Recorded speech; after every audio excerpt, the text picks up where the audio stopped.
निष्कर्ष निकाला तो उसमें ये पाया गया कि हर घर में, हर फैमिली में पर पर्सन अगर 4 की फैमिली लें, तो 20 से 30 ग्राम प्रोटीन ही एक इंसान को मिल पा रहा है, जो वेजिटेरियन है।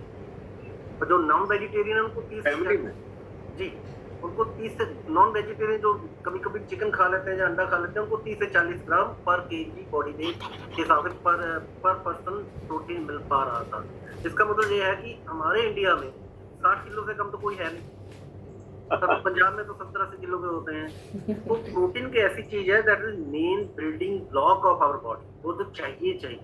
हर कण कण में भगवान कहते हैं ना, और इस शरीर में हर जगह प्रोटीन पाया जाता है, आपके बालों से लेके मसल्स में, ब्लड में, हार्मोन्स में, आंखों में, कहाँ नहीं है जहाँ प्रोटीन की जरूरत नहीं है। हर चीज में प्रोटीन की जरूरत, हार्मोन बनाने के लिए प्रोटीन की जरूरत बनती है बॉडी को, मेटाबॉलिज्म के लिए।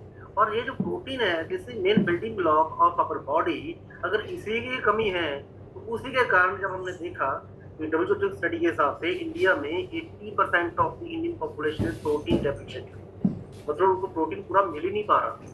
तो मैं कहाँ से कहूँ कि आपको नई डाइट से पूरा हो जाएगा। तब मैंने देखा कि हर एक इंसान को ऑलमोस्ट हमारे इंडियन पॉपुलेशन में अगर 100 लोगों को ले ले तो 80 लोगों को प्रोटीन के सप्लीमेंट की जरूरत है।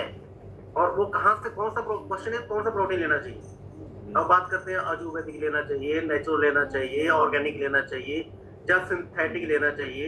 बहुत सी एडल्ट्रेशन आ रही हैं। हमने जो देखा हमारे जो प्रोटीन जो सिंथेटिक होते हैं उनमें तो मैक्सिमम शुगर ही होती है, प्रोटीन तो होता ही नहीं है। एक 200 ग्राम का डब्बा भी उठा लो बाहर से आपको 600-700-800 रुपए का मिल जाएगा, वो जो भी एवरेज वाला।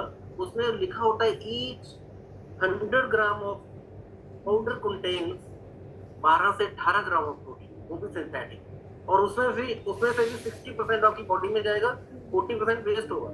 तो इसका मतलब 18 में से भी आपको 10 या 12 ग्राम ही बॉडी को मिलेगा। लेकिन अगर एक 100 ग्राम में आपको 10 से 12 मिलेगा, तो 200 ग्राम डब्बा जो आपने 600, 700, 800 का लिया, उसमें से आपको कितना मिलेगा? सारे का सारा 24 ग्राम।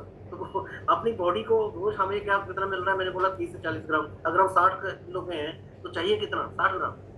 तो 20 ग्राम तो वैसे ही डेफिशिएंट है। तो एक दिन में हमें 20 ग्राम चाहिए, तो वो वहां से तो 18 ग्राम मिल रहा है पूरे 200 ग्राम के डब्बे में। तो वो प्रोटीन नहीं है। अगर हमें देखना है कि बेस्ट प्रोटीन कौन सा है, उसमें कितना पर स्कूप कितना प्रोटीन आ रहा है, तो मैंने ये पाया कि जो हमारा न्यूट्रिएंट का प्रोटीन है उसमें एक स्कूप में 8 ग्राम प्रोटीन मिलता है।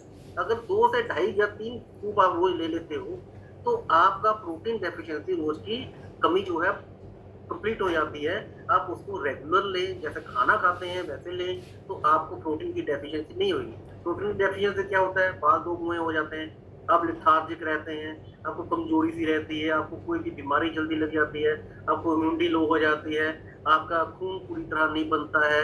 अगर ये प्रोटीन हर जगह काम आता है, तो इसलिए प्रोटीन की बात करें तो मैंने ये देखा, तब जब मैंने समझा, जब मैंने न्यूट्रिएंट की क्लासेस भी लगाई, तो मैंने ये देखा this is the best supplement जो कि सोए, व्हीट एंड पी से बना हुआ है। और one of the best protein जिसका amino acid protein amino acid तो जो है वो वन है, दैट इज 100% अब्सॉर्ब हो जाता है हमारी बॉडी में। तो मैंने अपने लिए तो यूज करना शुरू कर दिया सर। उसके बाद मैंने ये देखा कि जिन जिनको मैंने रिकमेंड किया, not as a patient, personal level पे मैं जिनको रिकमेंड किया, उन्होंने आके थैंक्स ही कहा है।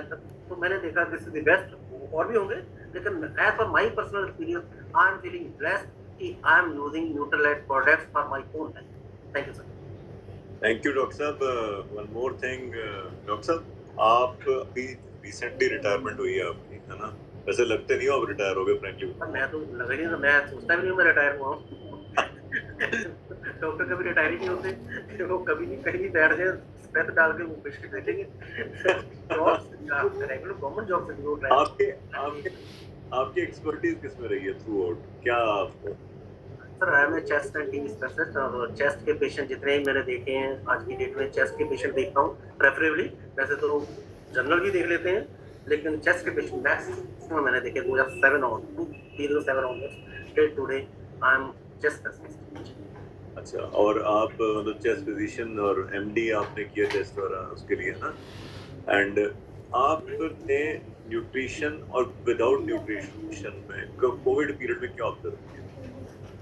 और कोविड टाइम पे बहुत से, स्पेशली जो कोमॉर्बिड कंडीशन वाले लोग हैं, काफ़ी लोगों को कॉम्प्लिकेशन हुई। कोमॉर्बिड मतलब जो डायबिटिक हैं, जो कैंसर पेशेंट हैं, जिनकी इम्यूनिटी लो होती है, जो ओल्ड एज हैं, या जिनको जो भीड़ वाली जगह में इकट्ठे लोग रहते हैं, 5-5 लोग एक कमरे में रहते हैं, ये सारे कोमॉर्बिड कंडीशन वाले लोग होते हैं। इन लोगों की इम्यूनिटी बहुत लो होती है और इन लोगों को कोविड ने बहुत ज़्यादा पकड़ा।